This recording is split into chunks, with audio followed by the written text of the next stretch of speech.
All I gotta say with this movie, A Wrinkle in Time, is this is nothing like the book.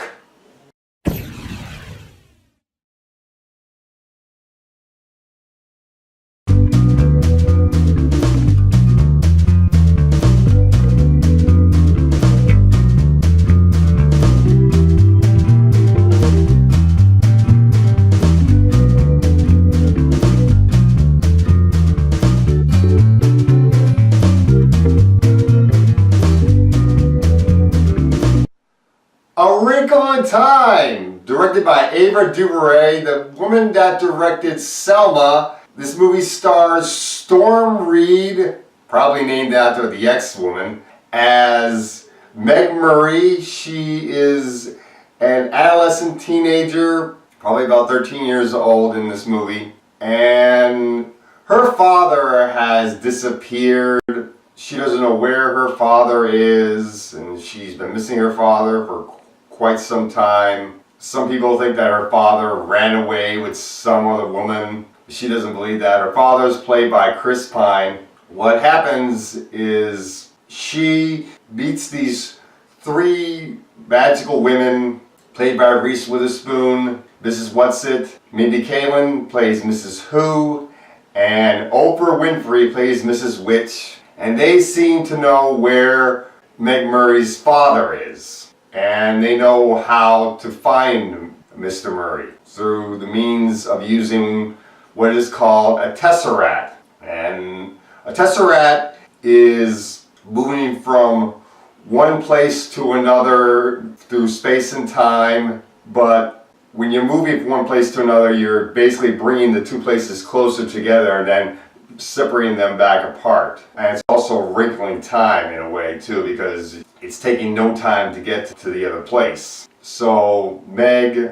her adoptive brother Charles Wallace, and her friend Calvin go with these three women to find Mr. Murray, and they eventually end up in this dark planet called Camazot that is ruled by this evil entity called the It, which is played by David Oyelowo. And you have another villain in the movie called the Red, or I like to call him Red Eye, played by Michael Pena.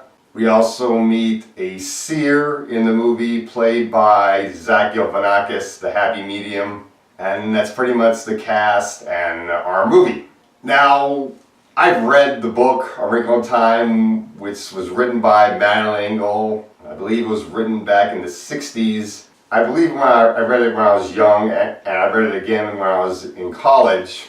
And I really liked the book a lot. Now, Disney did make a live-action version back in 2003, which was made for TV, but it wasn't received very well. Not everyone liked it, but I liked it because it was pretty close to the book. But since it wasn't received very well, they decided we're going to wait a few years and then, which is now, and remake it again. This time with a bigger budget, we get a new director. We now have a more diverse cast in this movie.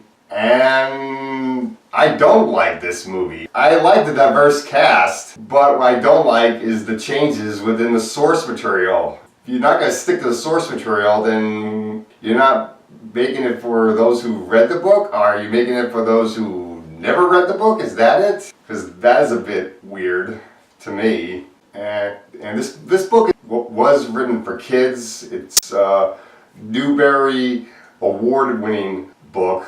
So I think if you're a child that has never read the book, I think you might like this movie. But if you're somebody that has read the book, you're probably not going to like this movie. Let's get into this movie. Now, I think that Storm Reed is a very good actress. I thought she did pretty good in the movie. I thought she captured the character of Meg Murray very well. I did like the boy that plays Charles Wallace. I thought he was pretty good in the movie. Charles Wallace is supposed to be acting very much like, say, Jacob Tremblay was acting in Room. Very intelligent, almost like a child prodigy. And that's very much how the boy in this movie was acting, very much like a child prodigy. And then you have the boy that plays Meg's love interest in the movie, Calvin. And I thought he was pretty good, but there were times when he felt a little bit bland. I didn't really like how he was brought into the group because he almost felt forced, because he says that he felt he had to be here. I kind of wish that they wrote it in so he comes in more naturally. I think if they did that, that might have worked a little bit better with his character. Then we have the three magical women, played by Reese Witherspoon, Mindy Kaling, and Oprah Winfrey, Mrs. Whatsit, Mrs. Who, and Mrs. Which. Reese Witherspoon, I thought, did her character pretty well, and Mindy Kaling playing Mrs. Who is a woman that likes to speak in quotes, was very good. And finally, the all-knowing Mrs. Which, who's very much the leader of the three women. I thought Oprah Winfrey overdid it, especially with the changes of appearance she has in the movie. They really overdid it with that. Oh my goodness. There's one point in the movie where she has these sparkles on her face, and there's another point in the movie where they make her hair look very weird, which was whoa. Now with Reese Witherspoon's character, there's a point in the book where she transforms into a flying centaur-like creature. That centaur is actually on the cover of the book, but in this movie, that is not what she transforms into, and I was shocked that she didn't transform into that she transforms into an entirely different creature, and I was like, wait a minute, that's not what the creature looks like in the book. It's on the cover of the book and you went with an entirely different form? Why? Eventually we meet Zach Galifianakis' character, the happy medium. I thought he was very good in the movie. I like the fact that he brought some of the comic relief to the film. He was great.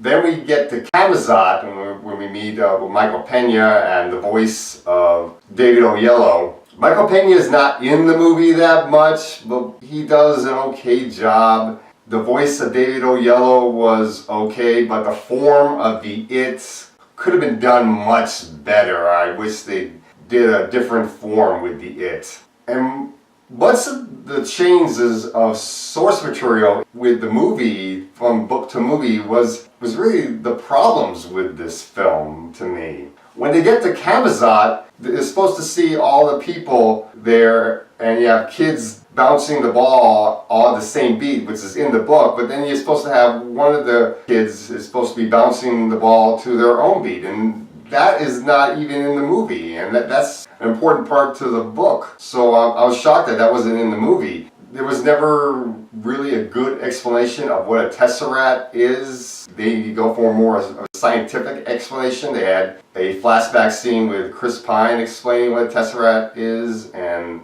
there was supposed to be a scene where Storm Reed explains in a simple way what the tesseract is, but they decided to edit that scene out, and it's in the trailer. I wonder why they took it out of the movie. I thought if that scene was in the movie, it would have helped the movie be a little bit better. There were times when Charles Wallace was a little bit annoying, but there were other times where I didn't mind it because I know that's how his character is in the book. His character is supposed to be like a child prodigy, so I gave it a little bit of a pass because that's how he is in the book. But Calvin, I wanted him to have a more personality, and there wasn't that much personality to him.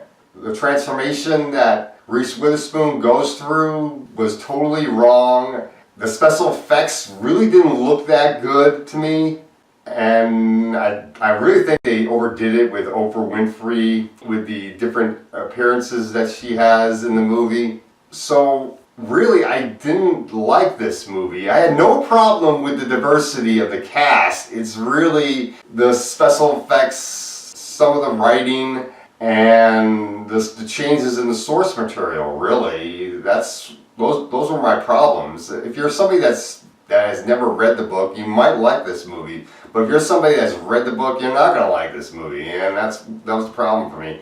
So I'm going to give this movie a C. I wanted to really like this movie, and I don't like this movie as much as I wanted it to. It could have been much better, I think. I think it would have been a much better movie if it stuck a little bit more closer to the book, really. And that's all I gotta say for A Wrinkle in Time.